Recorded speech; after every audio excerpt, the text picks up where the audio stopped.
नमस्कार, मैं रूपा रजक सदीनामा की ओर से आ गई हूँ लेकर दिनांक 6 अप्रैल 2023 का संपादकीय लेकर, जिसका शीर्षक है इतिहास आँखों में धूल झोंकने की चीज़ नहीं है, जिसे लिखा है हमारे सह संपादक राकेश अचल जी ने। आज बात करते इतिहास। हमारी सरकार इतिहास लिखने के बजाय इतिहास के कुल कालखंड को विलोपित करने जा रही है। हिस्ट्री रिपीट इटसेल्फ, ये कथन सच है। सरकार के इस कदम का स्वागत किया जाए या विरोध, ये तय करना ज़रूरी हो गया है।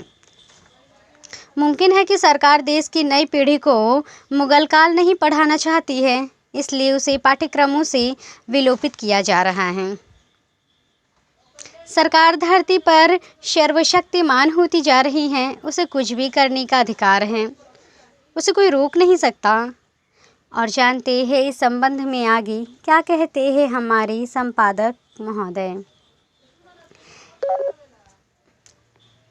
हमारी सरकार इतिहास लिखने के बजाय इतिहास के कुछ कालखंड को विलोपित करने जा रही है। सरकार के इस कदम का स्वागत किया जाए या विरोध, ये तय करना ज़रूरी हो गया है। चूँकि मैं इतिहासकार नहीं हूँ, इसलिए इस बारे में आधिकारिक रूप से कोई राय नहीं दे सकता, किंतु मेरा अपना मत है कि इतिहास को विलोपित करना जनता की आंखों में धूल झोंकने जैसा है। इतिहास धूल नहीं, एक दस्तावेज है अतीत का। इसमें से गुजरे बिना आप अपने अतीत को बेहतर बना नहीं सकते। मुमकिन है कि सरकार देश की नई पीढ़ी को मुगल काल नहीं पढ़ाना चाहती है, इसलिए उसे पाठ्यक्रमों से विलोपित किया जा रहा है। सरकार धरती पर सर्वशक्तिमान होती है, उसे कुछ भी करने का अधिकार है, उसे रोका नहीं जा सकता, लेकिन टोका जा सकता है। उसे टोका जाना चाहिए कि वो इतिहास को आँखों में झोंके जाने वाली धूल में तब्दील ना करे, अपितु उसे आँखों में डालने वाले सुरमे की तरह इस्तेमाल करे। सरकार को लगता है कि मुगल काल का इतिहास तत्कालीन शासकों का महिमा मंडन करने वाला इतिहास है, उसमें गलत सूचनाएं दर्ज है। मुमकिन है ऐसा हो भी, क्योंकि हर सत्ता अपने हिसाब का इतिहास लिखवाती है या सत्ता के मिजाज के मुताबिक इतिहास लिखा जाता है, लेकिन इस इतिहास को भी विलोपित नहीं किया जा सकता है। ऐसा करना एक तरह का अपराध है। जिस कालखंड में आप थे नहीं, उसे विलोपित करने वाले आप कौन हैं? नई पीढ़ी को नए इतिहास से अवगत करने के लिए पुराने इतिहास से गुजरना ही होता है, गुजरना ही चाहिए। ऐसा किए बिना आप अपना अतीत जान नहीं सकते। दरअसल डरे हुए लोग ही इतिहास से घबराते हैं। पराजय का भय उन्हें इतिहास से छेड़छाड़ की प्रेरणा देता है। आज की सत्ता देश के जिन नायकों का महिमा मंडन करना चाहती है, उनमें से कोई भी पराजय के भिन्न से भयभीत नहीं था, फिर चाहे वे शिवाजी महाराज हो या राणा प्रताप।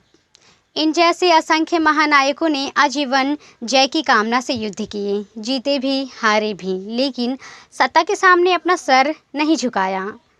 अब यदि आप उस कालखंड को ही विलोपित कर देंगे, तो नई पीढ़ी को इन महानायकों के शौर्य से कैसे अवगत कराएंगे? इतिहास से खिलवाड़ करने वाले भयभीत लोग नहीं जानते, शायद जानते भी हो तो, कि इतिहास सिर्फ कागज़ों में ही दर्ज नहीं होता, इतिहास कला और संस्कृति में भी जीवित रहता है। आप मुगल काल को विलोपित कर इसे कला और संस्कृति के साथ स्थापत्य से कैसे विलोपित करेंगे भला? कहाँ उठाकर ले जाएंगे उस समय की इमारतें? कहाँ ले जाएंगे गीत संगीत और वाद्य यंत्र? कहाँ ले जाएंगे पेशकों पोशाकें? कहाँ ले जाएंगे खान पान? ये सब इतिहास के ही हिस्से हैं। आप शहरों के नाम इलाहाबाद से बदलकर प्रयाग कर सकते हैं, किंतु आप ताजमहल, कुतुब मीनार या ऐसे ही तमाम शाहकारों का नाम तो नहीं बदल सकते। और यदि ऐसी ज़रूरत कर रहे हैं, हाँ, तो वाकई आप बहुत महान हैं। आपकी महानता की तुलना किसी मूर्खता से भी नहीं की जा सकती। विकिपीडिया में इतिहास की एक घिसी पिटी परिभाषा दर्ज है। इसके मुताबिक इतिहासकार वह है जो इतिहास लिखे। एक इतिहासकार का ऐसा व्यक्तित्व है जो अतीत के बारे में अध्ययन और लिखना है और लिखता भी है, और इसे उस पर एक अधिकार के रूप में माना जाता है। इतिहासकार मानव जाति से संबंधित पिछले घटनाओं की निरंतर व्यवस्थित कथा और अनुसंधान से चिंतित है। साथ ही समय में सभी इतिहास का अध्ययन मात्र है। नया इतिहास लिखने वाले इस परिभाषा में भी फिट नहीं बैठते, क्योंकि उनकी खुद की शैक्षणिक योग्यता विवादास्पद है। अदालतों को इसका फैसला करना है। अदालतें आजकल मानहानि के मामलों में फैसले देने में व्यस्त हैं, इसलिए उपाधियों की असली नकली होने के बारे में फैसला नहीं कर पा रही हैं। इतिहास मेरा प्रिय विषय रहा है। इसमें मुगलसन नंदा के उपन्यास की सामग्री भी है और कर्नल रंजीत के उपन्यासों जैसा रहस्य तथा रोमांच भी। इतिहास में प्रेम, घृणा, सौहार्द, हिमकत, अम्ले, व्यवस्थाएं, साजिशें, निर्माण और ध्वंस सब कुछ होता है। इतिहास में नायक, खलनायक, नायिका, खलनायिका, विदूषक, बहुरूपीय, विद्वान और मूर्ख सब होते हैं। इसलिए ही इतिहास रोचक होता है। जो इतिहास को शुष्क विषय मानते हैं उन्हें शायद इतिहास पढ़ना नहीं आता। जिन्हें इतिहास पढ़ना नहीं आता वे यदि इतिहास को गढ़ने की कोशिश करते हैं तो आप समझ सकते हैं कि हमारे पास इतिहास किस शक्ल में उपस्थित होगा। इतिहास में मुहावरे हैं, इतिहास में कहावतें हैं, इतिहास में खिड़कियां हैं, इतिहास में दरवाजे हैं, बड़े बड़े दरवाजे जिनके ज़रिए आप अपने अच्छे बुरे अतीत में झांक सकते हैं, अपने आप को आंक सकते हैं। आज देश आज़ादी के अमृतकाल से गुजर रहा है, इसलिए ज़रूरत इस बात की है कि हम इतिहास से छेड़छाड़ किए बिना आज का इतिहास लिखें। इतिहास किसी एक के बूते का लेखन नहीं है। इतिहास लिखने वाले यात्री भी हो सकते हैं, विद्यार्थी भी हो सकते हैं, और वे लोग भी जिनका लेखन से कोई सरोकार नहीं होता। इतिहास कविताओं, कहानियों, उपन्यासों में भी छिपकर बैठ जाता है। इतिहास को कहाँ कहाँ से विलोपित करेंगे, खुशी की बात कहें या दुख की बात, लेकिन इस दौर में भी तमाम रिटायर्ड आईएएस और पत्रकार इतिहास का लेखन कर रहे हैं। वे इस मायने में सरकार के सहायक हैं। दिन रात अतीत के अनखुले पत्रों को खोल आ रहे हैं, किंतु इससे पुराना इतिहास बेनामी नहीं हो जाता। इतिहास लिखने के लिए हमारे पास पहले भी विशेषज्ञ थे, आज भी है, लेकिन सरकार ये काम खुद कर लेना चाहती है।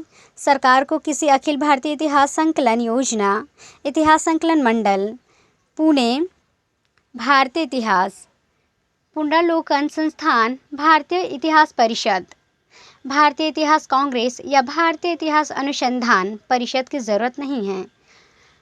आप माने या न माने, किंतु इतिहास लेखन निरंतर चलने वाली एक प्रक्रिया है। मानव समाज के क्रियाकलापों का क्रमबद्ध विवरण हमें 500 ईस्वी पूर्व ही प्राप्त हो सका है।